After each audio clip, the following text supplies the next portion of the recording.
tooñ adduna bi yëpp a ngi avancé ay Rwanda yeneen dëkk yi ñëpp a ngi avancé ñun lañ doon dund 1960 ba léegi la ñuy dund ay tapet yu toog seen i bureau nañ leen dóor ñoo yor alkaati bi nañ leen dóor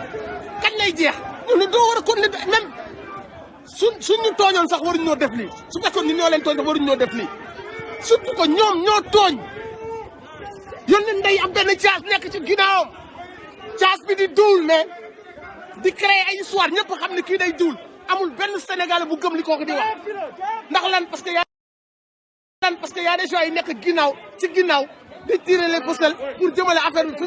mais loolu kañ la ku wax ay droit nga jàpp dóor tëj kii nga nangu kii nga tëj foog loolu bro warul am duñ ko nangu nañu dee na ñëpp nañ dee lii mooy la jeunesse lii mooy la jeunesse il faut ngeen comprendre que ni jeunesse bi bokkul ak jeunesse bi ngeen daan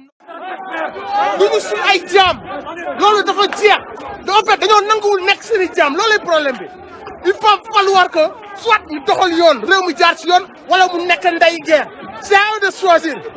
c'est à eux de choisir mënatul nekk ay nit toog di suñu nguur yor suñu police yor suñu armée yor suñu ay lacrymogène jël suñu propre impôt di ñu ci dóor di ñu ci xas y a que la lutte qui libère mes frères y a que la lutte qui libère billahi wallahi noppi bi dafa doy jaay doole bi dafa ëpp képp ku leen jaaxal benn solution la jàpp mooy toroxal la jàpp tëj képp koo xamante si ni yaa ngi commencé jël benn élan ñu ne kii nañ dem ay tànkam te duñ ko teg ci lenn lu dul duul jaay doole loolu mooy jeex